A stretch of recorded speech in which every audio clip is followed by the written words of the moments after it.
I think the first thing is I'm a little bit, maybe a lot, surprised about the way we played tonight. I have the utmost respect for Duke, their program, and their ability to execute their game plan night in and night out, and I think they did that tonight. But one thing I told the players after the game is rebounding is nothing more than going after a loose ball. And a guard can get the rebound, the shortest guy on the court can get a rebound. It's really about effort. And they basically outworked us in the first half. They had 33 points and got 18 second chance points. That hasn't happened to us this year. Now we've got a good, big rebounding team. We're strong. We can be very physical. But we didn't show that tonight. And I think for some reason, because I haven't seen this before, we were like deer in the headlights with all the attention that this game got. We didn't do that at Syracuse. We didn't do that at Carolina. But at home here, and maybe with all the celebrities that showed up, Kobe, D. Wade, LeBron, James Jones, we had a lot of NBA players here, great crowd, and instead of that igniting us, I think it hurt us. I shouldn't have said that. That's not correct. I think we froze in that environment and didn't play with the same kind of competitive spirit that we've had.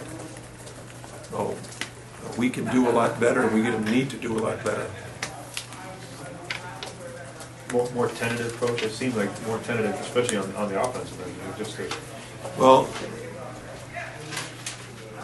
some of it has to do just, quite frankly, we're not an explosive offensive team, and they put a lot of pressure on you.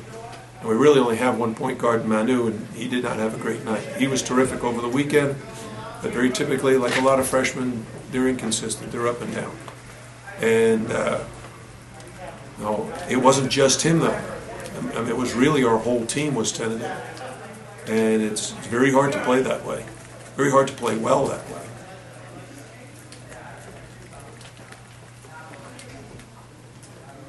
Did you feel that way from the start, or just toward the middle of the first half, or did you feel from the beginning? Right from the very first time out, one of the things we talked about was that Rodney Hood is kind of the focal point on an out-of-bounds play underneath the basket. We've got to pay very, very close attention to him.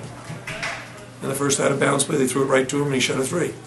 And we didn't have a hand in his face. We didn't even recognize that he was there.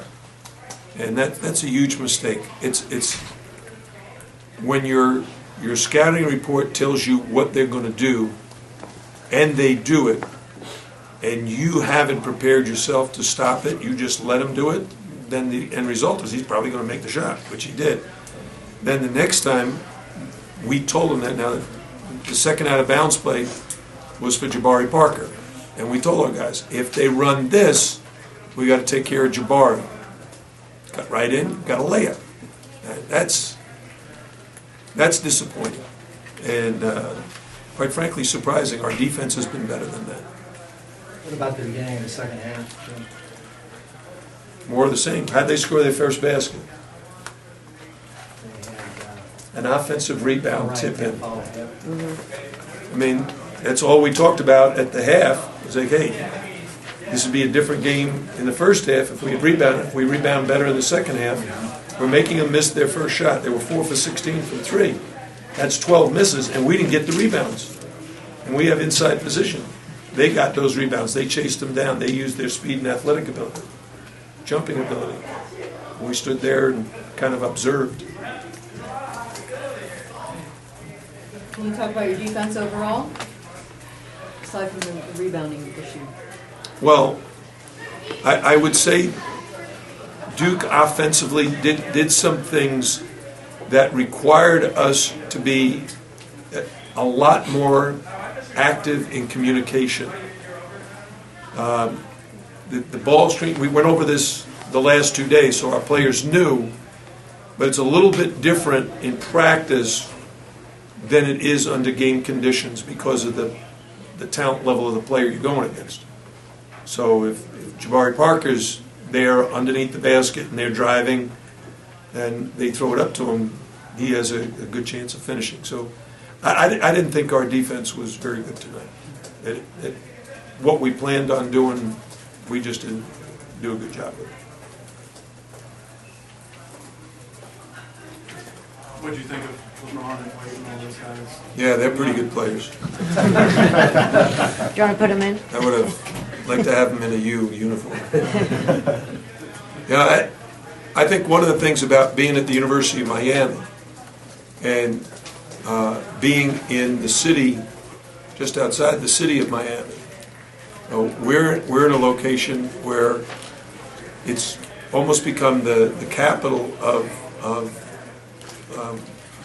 basketball at the NBA level. They've won 2 world championships. LeBron James is considered the best player in the world. D. Wade is right behind him. And if you ask different players on our team, they would say Kobe is right there with him. So, you know, you have 3 of the best players in the world sitting in our arena watching. So I think that's very, very special. It will certainly make an impression with our recruits, future recruits, hopefully future Hurricane players, to know that there's a lot of excitement in basketball here in Coral Gables. Jim, Mike was very complimentary of the zone defense tonight. He said he thinks you can beat anybody in the league with it. What makes it so effective when it is effective? Well, it wasn't that effective tonight. But if we had rebounded better, it would have been very effective, because as the game wears on, if you're missing threes, then you have to start finding other ways to score. And the zone defense allows us 2 things. One, it can keep our big men near the basket more often. And 2, it can allow our perimeter players to guard the ball screens so far from the basket. Whereas when you're playing man-to-man, a big guy's ball screening, like we did, Duke has their big guys out there guarding that ball screen. And we were doing that early in the season, and we were not very good at it. And that's what forced us to make the decision to switch to the zone. And our guys have gotten progressively better. And over the last 5 games, we're very, very consistent. Tonight, we took a step backwards. What's the challenge in processing this quickly before Saturday? Yeah, it's the same thing I told the guys afterwards. It's really a matter of effort. We got to play harder.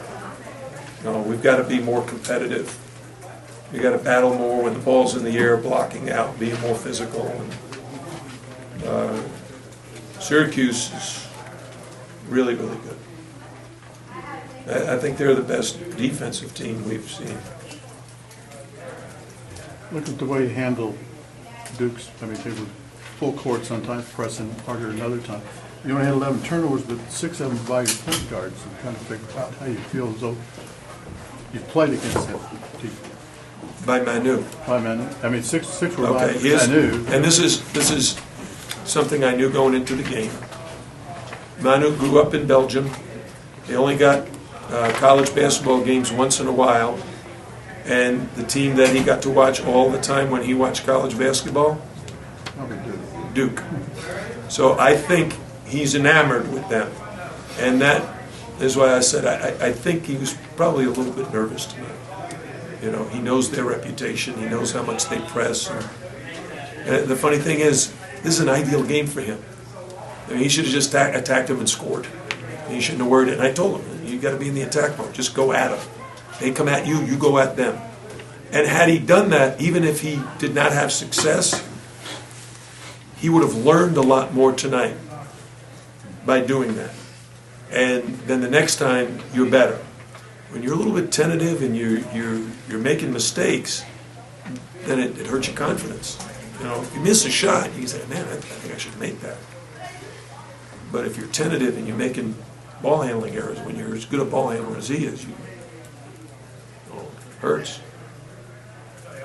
He won't get any sleep tonight. It'll bother him, I'm sure.